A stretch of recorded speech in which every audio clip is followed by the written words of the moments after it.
Greetings and salutations, everyone. It is time once again for another Road Most Taken. I'm, of course, your host, Samius, and we are going to step off into Tomb of the Forbidden. So we're going to rock through the Necro 3 chain. A couple of things that you're going to need is either another person or a hireling. And that hireling could be an Ellery, it could be a Gold Seal, Scarecrow, although the Scarecrows are not very reliable. In my case, I'm just going to go ahead and purchase my Durham, like always, at level 13 and pretty much above. Durham is just like one of the better hirelings in the game. And we're going to get this party started. I'm going to switch over to fire mode.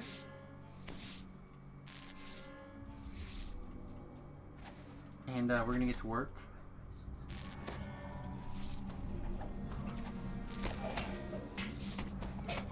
Bad man ran right past me to go fight Durham. This other bad man's shooting Durham. I feel like I'm not very well loved and or respected right now. I'm gonna go ahead and break stuff this quest. There's not so many things to break, and a lot of time being stuck in areas where you have lots of time on your hands, so you might as well break the breakables while you're twiddling your thumbs here.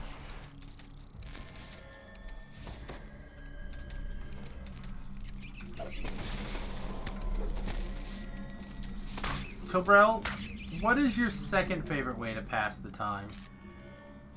Because we all know what your favorite way is, and we're not going to talk about that on stream.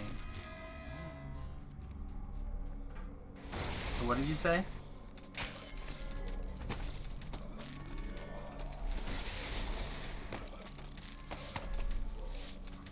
I enjoy doing character creation. For whether it's pen and paper or DDO or whatever. Now, are you a number cruncher, or do you just want to do whatever feels good to you? Like, where do your priorities tend to lie? Why we're just mindlessly killing for a few minutes here.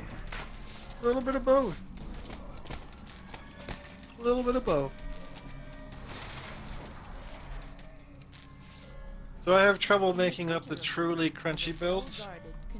The ones that rely on like weird Twitch skills or very bizarre level splits that you can't necessarily self-heal or whatnot on, but they do tons of DPS, or they're thematically weird.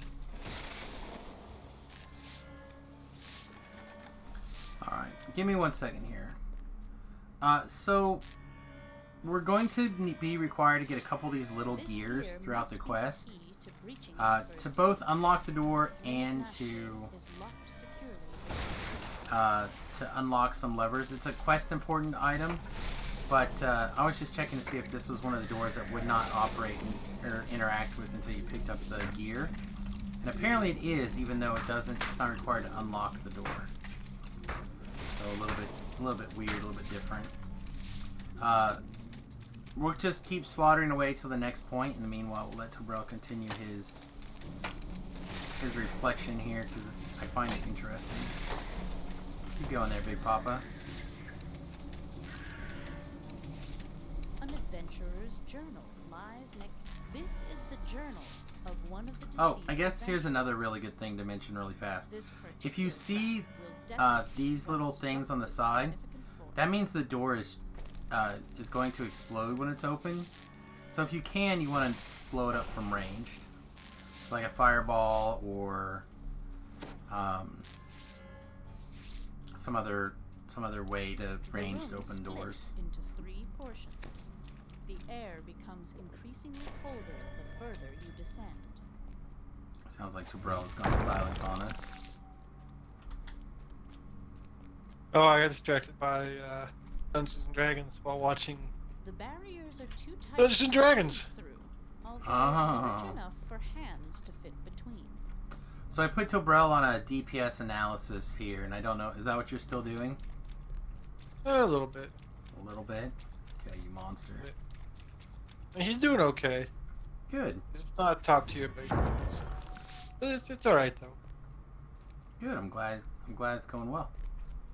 Okay, so the trick to this quest, and the reason why you need 2 people, is you may have noticed that I ran over there and clicked on that lever and then stopped working it.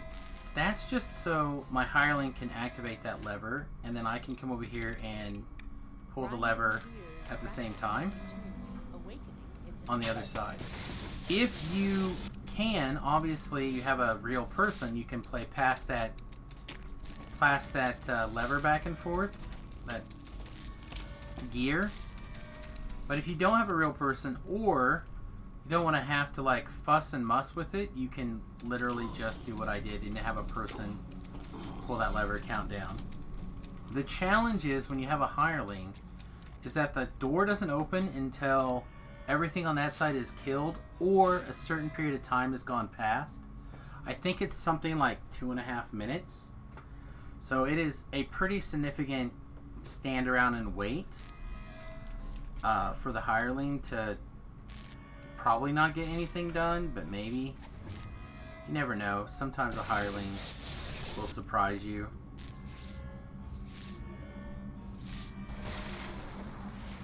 Meanwhile, you might as well see if you can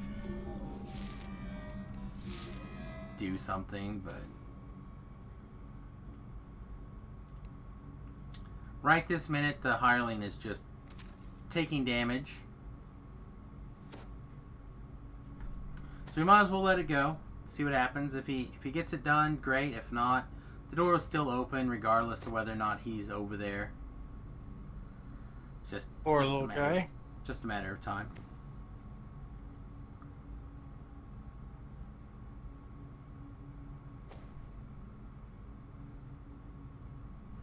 Meanwhile, you get out your phone, you check your Twitter, you conversate.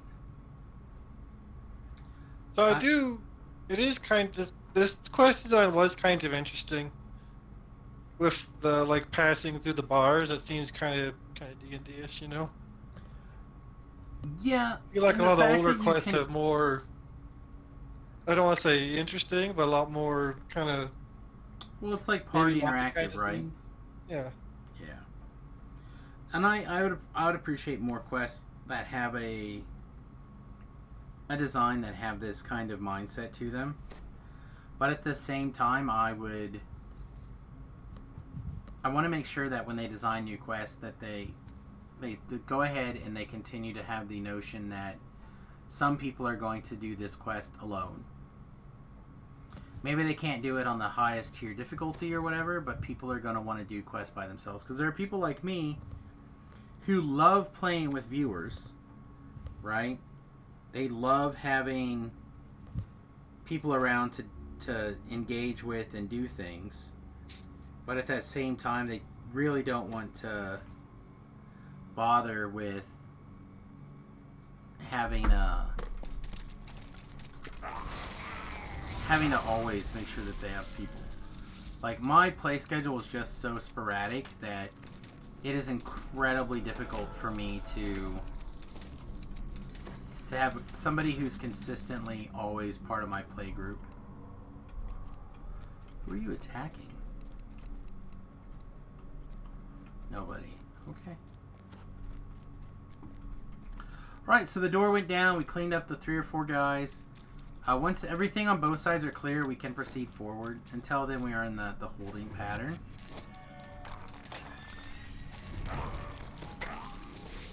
Again, we're not in a hurry per se. We have a couple of a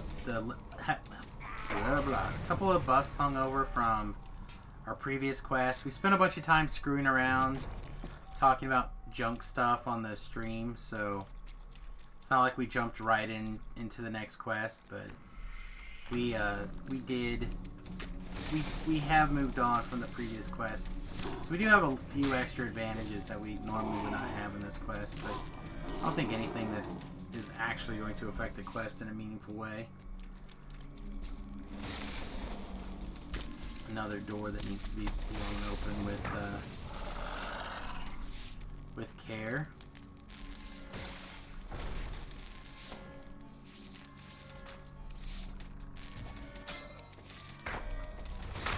I think most people know about this, but perhaps not. But the way that you move on in this quest involves shooting this skull right in its little head. So just mouse look. Ho-ho. Because we shoot twice, we're actually can't shoot it because we shoot twice. That's hilarious. Alright, there we go. If you click it once and then move down really quickly, apparently it'll work. Straight ahead is an arrow-like symbol. That's funny.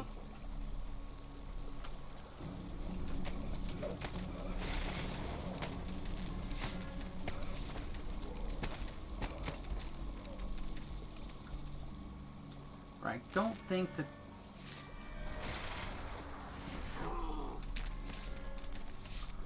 I don't think that door is trapped. Again, normally if it's trapped, you'll be able to see it. It's pretty obvious when the doors are trapped. But I have had some, particularly like this one right here, kind of act a little weird, so it's hard to see what's going on. Alright, we have a loot chest. And then we have a blue gear. Now, to move on, and this one is another one where we have to use the gear to unlock the lever. It does nothing.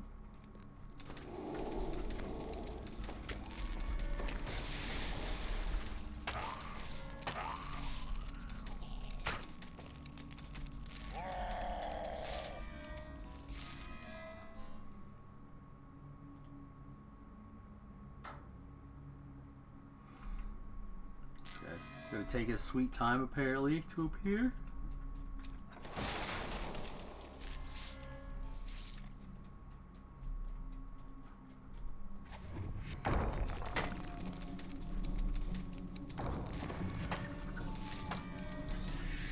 Clear this side for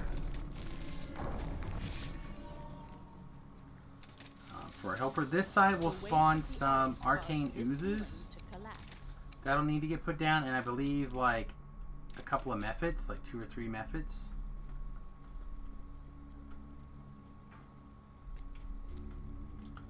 So unlock, move away, put our hireling here, turn him off of attack mode until we get the next rune open,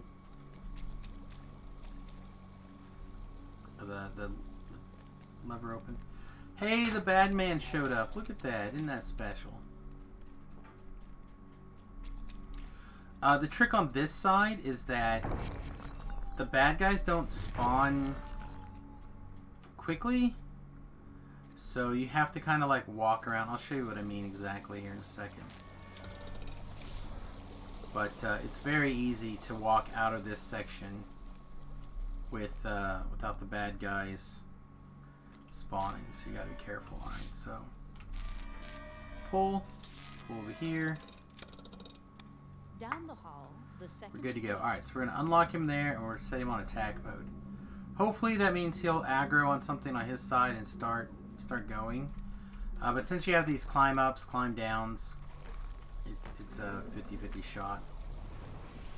Alright, so again, situation, if we would have gone really quickly, we may not have saw that guy crawl out of the ground until after the fact.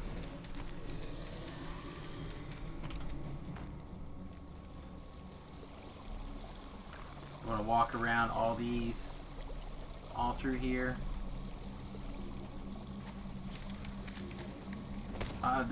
That guy who spawned up here in the corner would actually be very easy to miss. Because I mean, why would you walk around up here normally, right? You wouldn't. You would just go through down here, which means you would skip a guy. Very easy to make a mistake.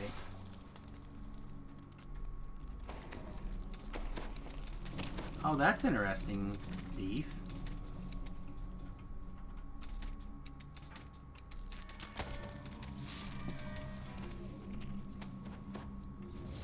And our cleric finally teleported us over here against the wall, so actually made pretty good progress. We can probably Sonic a little bit here. Again, sound goes through bars, some sound anyway. Fire doesn't go through bars, but somehow Sonic sometimes does. Not for very much, because it's not really the point of this spell.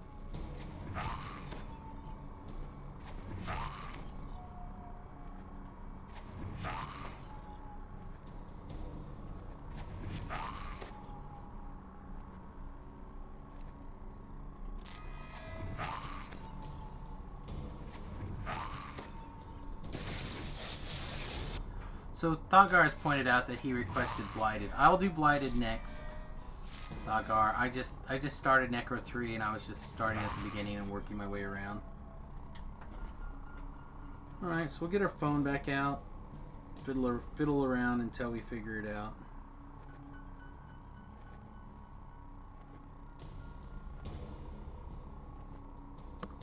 They had some good drops in that raid too. Nice.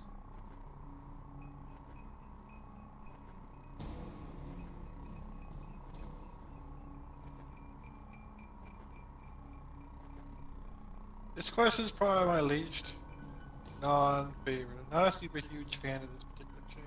I don't mind doing this quest. It's a lot more fun for me when there's 2 people, so someone can work the other side. It does make it a lot faster and easier. Yeah, I mean, like I said, you have to wait like 2 extra minutes per gear, so you have to wait, like you're literally waiting like 4 or 5 minutes for literally no reason. But the other quests are very like Tomb of the Blighted is very fast if you know what you're doing, so it kind of like makes up for it. Tomb of the Tormented can be very, very fast if you have like 3 people with assigned roles. Like one person to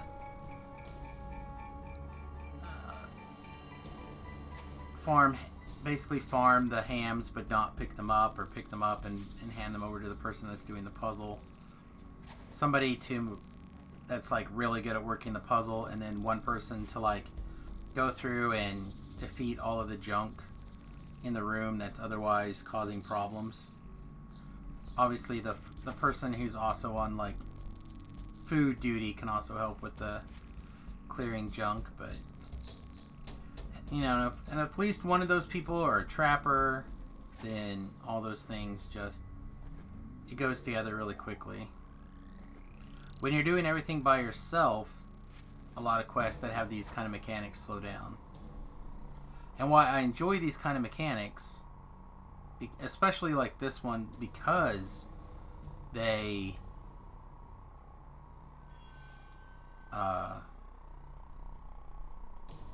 because you can do them by yourself. It doesn't mean that that's the ideal way to do them.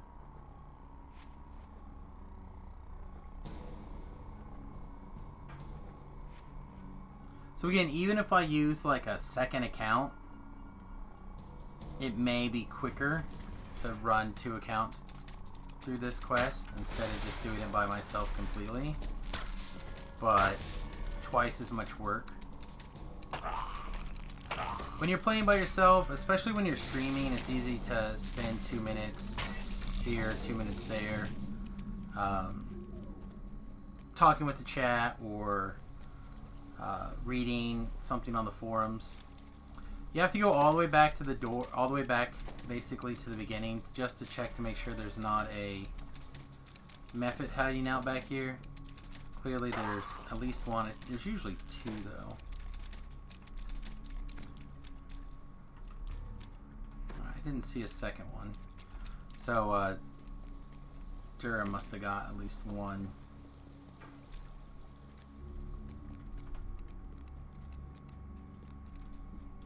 One of the methods. Okay, so here you want to start taking a little bit closer eye out for traps. Traps are fairly random. There's either, if there's traps in these areas, there'll either be 2 blades on the bottom or a blade on either side on the top. I trust the auto search to tell me whether or not there's traps here, especially if I remember to cast Greater Heroism running. Probably should just be extended, be more mana efficient. The other thing to keep in mind is that where you see these collectibles along the path, that usually also means there's a letter, which means literally for picking up that collectible and that letter, you're going to be picking up an extra 1,000 experience, and there's 2 letters, and and a third document a little bit later on in the trap room area. But there's literally 2 on the way, so you can pick up an additional 2,000 experience literally for picking up trash on the floor right next to a collectible. So just keep that in mind when you're running through.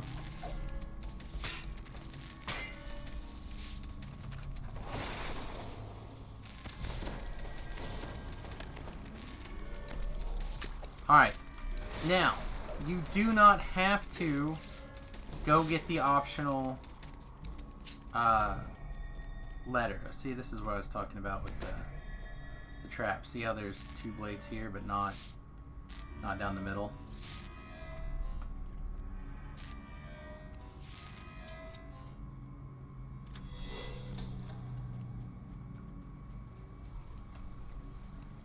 So you do have to come down here and get the key from this guy, but you don't have to go and get the other optional.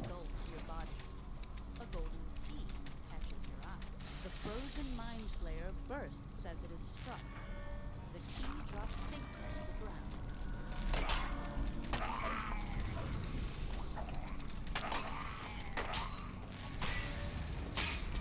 If you want to get the big bonus though for the quest, like for breakables and traps disarmed, you do have to go through here, I believe, right?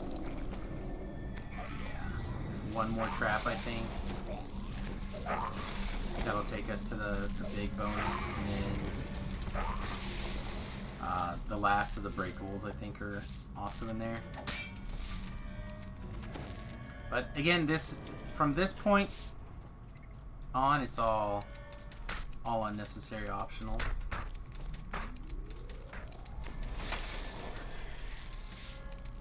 Again, this is one of the few ones that I do, even though I don't think of it as like a time efficient or XP. I guess there's 2 more traps.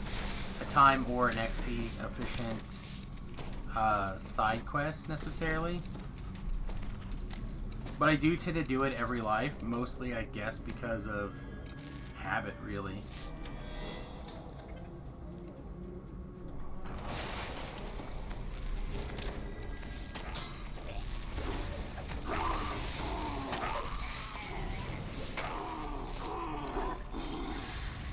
I don't know if that's a good reason to spend an extra like 2 minutes in a quest that you already spent 5 minutes extra waiting on. Come on, Durham. Good morning, Wood. Hope you're having a good day.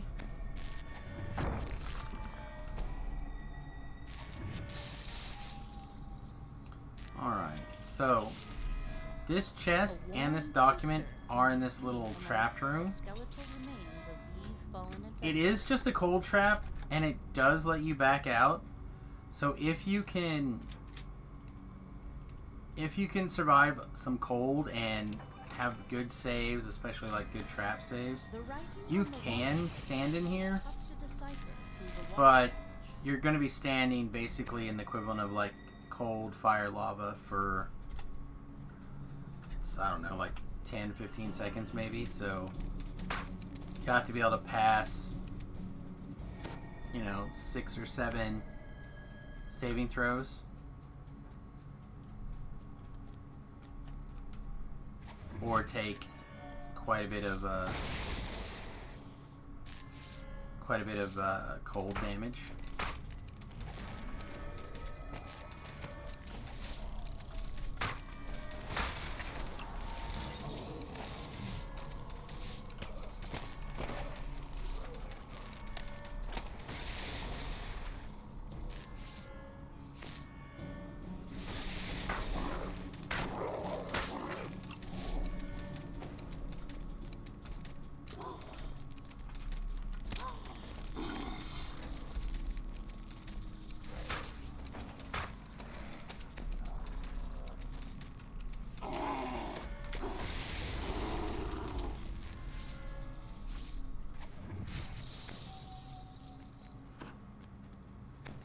Come on, don't make me use my potions.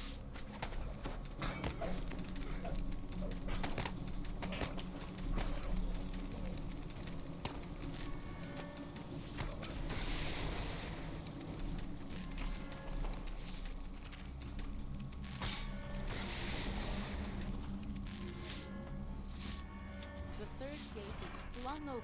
You're exercising your hand, so it hurts a lot. Man, crazy. What kind of exercise are you doing? Oh, real fast. When this sarcophagus breaks, the bad guy is actually going to spawn, like, over here. Guardian dropped from his ceiling chamber.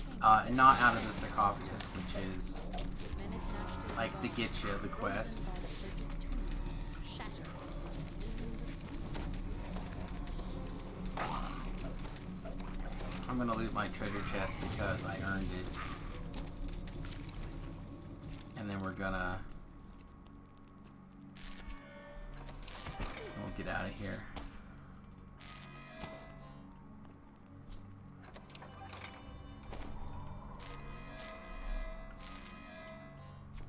D-door to safety. Boop. Alright, time in quest was 25 minutes. And that 25 minutes netted us 28,300 experience and 486 Reaper experience. So again, if you have 2 people with you, that shaves off, like I said, like, let's call it 7 minutes. That's pretty significant time savings and a pretty good rate of return on the quest, in my opinion. Alright, so let's talk about the tricks for this quest. For Tomb of the Blighted. Oh, never mind. I'm not going to do all these in one. You know what? Sure, we'll do all these in one big video. So, this is Tomb of the Blighted. I should have done an opening, but I wasn't thinking I was going to do all these in one, so be it. Now we are. So let's talk about the advantages or tricks for this quest. Okay, number 1, breaking these doorways are actually, there's a series of different ways to open them that are very easy to do. Alright, have a good night, Tilbro. Number 1 easiest way to complete these things, or to open these doors, obviously is to just hit them with the melee weapon. Right? If you can hit something with an axe or a sword or a club or whatever melee weapon you have, it takes like 3 hits to break and then you're done. The next thing you can do is you can shield bash it, which is something that I like to do. Okay, I don't have a shield on this character, but obviously that is a way that works. Number 3, you can fireball those doors. Or, number 4, what is probably the easiest way, is you can just right click on them and use them, and it'll give you an animation, and then you're good to go. Oh my goodness, another Reaper in this pile of junk. Multiple champions. We may have to recall or not recall, but D-door here to get a minute to heal up.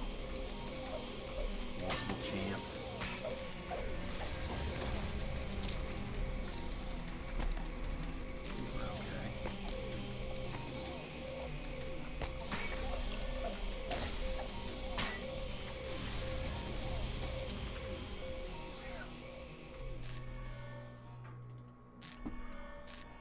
So let's try this again, shall we? Let's get a heal first. Then we're gonna use the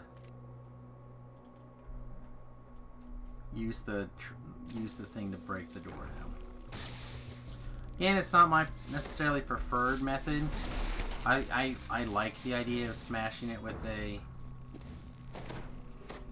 with my rune arm or the. Come on, I don't understand why it's not going this time. With my rune arm or my shield, particularly, those are my 2 favorite ways to break down these doors.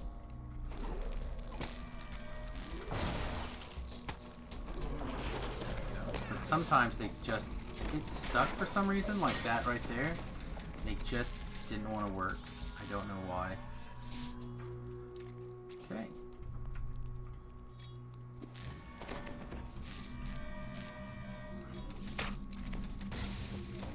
Sounds like Beef's also going to bed. Either that or he finds this quest to be really boring. One of the two. Not sure which. Maybe both. I like this one. I find it to be very fast. Again, especially if you have Vidor, or if you're somebody who doesn't have to switch weapons all the time. See, like I have to switch weapons a lot in this build. But again, if you're like really good at shield bashing, I've had lives where I could just shield bash everything in the quest and not have to worry about anything else as a weapon, so I can just run around with my shield bashing on and go to town.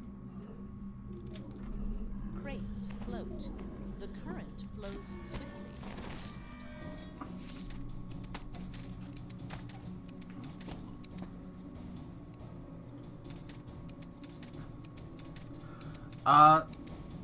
If you wanted to, and in this case I think we'll go ahead and do it, you could swim down here, get your collectible, swim back up, jump up here, and then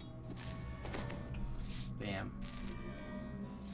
Because again, you have ample time to do all sorts of things. You don't have to worry about that blight rod for 15 seconds after you get it, which means it's pretty easy for you to run to the next doorway that you need it. Oh, I guess the other way that you can break this thing is you can have the monsters smash the door down for you. That is also an option, I guess.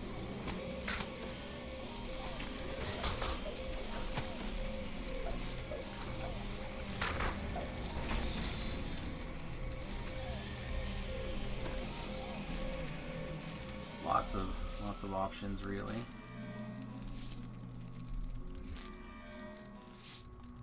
Boink.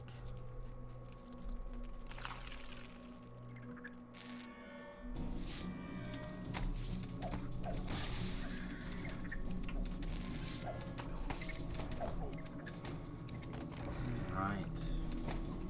Pick up a couple of these dorks really quick. And then we'll do the next room here again. It all is basically the same. We picked up a Reaper. So now we gotta... Reapers change a lot. When they spawn in a tight spot like this right here, where you've got to really handle a lot, it can make a big difference.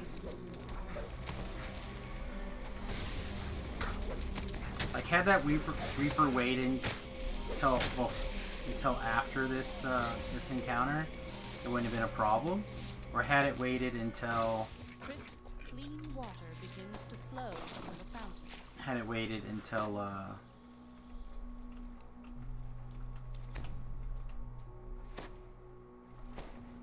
after it was done, or hit me right before we started, like before we rounded that corner, it wouldn't have been a big deal in either direction. Apparently Durham found a pack of spiders back there. I should also mention there's an optional or two in here. I don't think they're experience optionals. I think they're chest optionals. I have not bothered with them in a very, very, very long time. It's just a...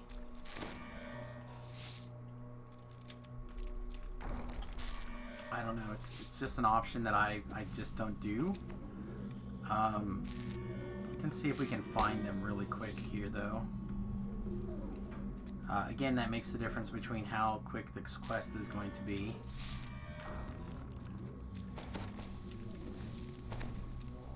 And if I remember correctly, they're in the corners. And they are primarily chests.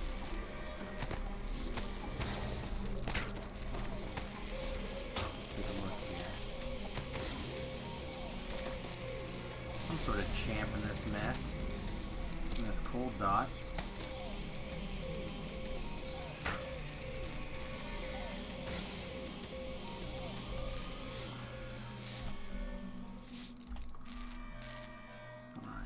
go.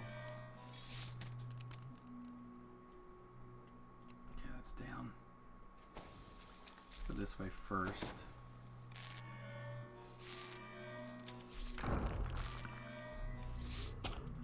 Oh, that said it was corrupted, but it didn't give a corrupted The chest ahead has an icon. poisonous blight water bubbles within the urn. And then these guys just smashed it open.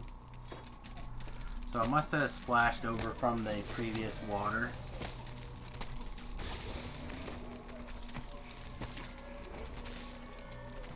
Alright, so here is... You get your chest. Chest is locked. Then you have these urns that you purify.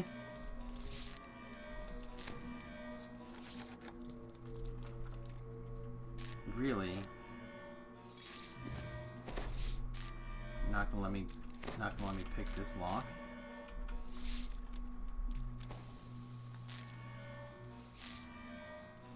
Huh. So I thought you just... As the blessed Oh water yeah, you smash splashes it. into the urn, its poisonous gases fade. And you get a... No? Then you still unlock it? Alright, I don't remember how it works. Maybe you only get that once you smash... Oh, there's another hallway right here, so maybe you do both of these.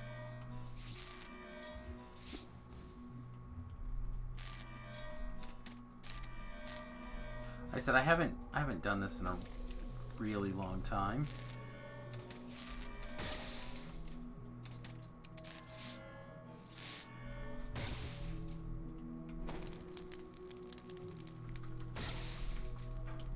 Now we're gonna get the blight rot.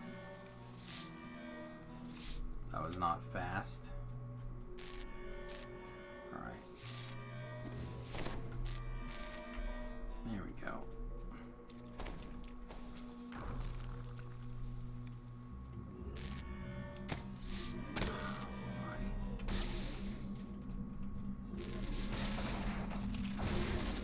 We're gonna need another water pretty quick.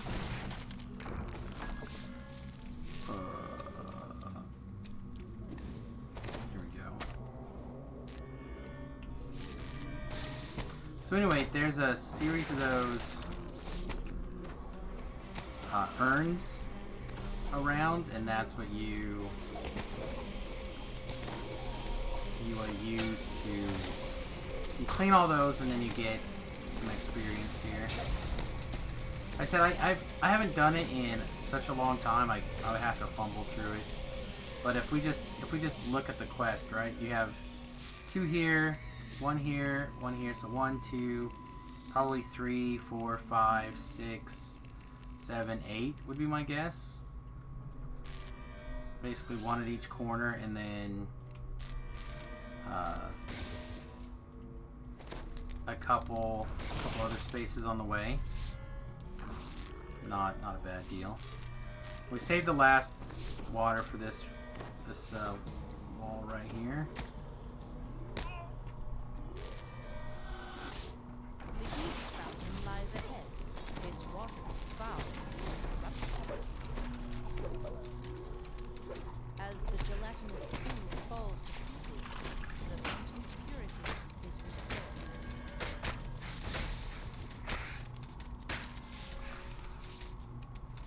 Alright, so now that we've gone around the outside circle, we've done the three sides, right? 1, 2, 3.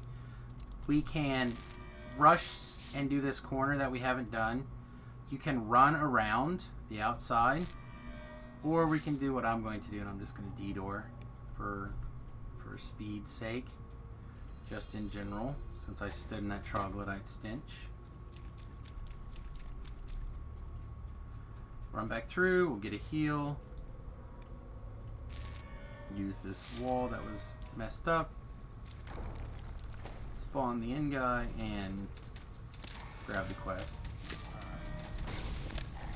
The vampire's guardian falls. Alright, so it's 25,000 experience in 13 minutes. That's a pretty good rate on return. If you don't stop and try to remember how to do the optional there, you'd probably save, what, another minute? Again, pretty quick, pretty painless compared to some of the other options. I just lost my cleric.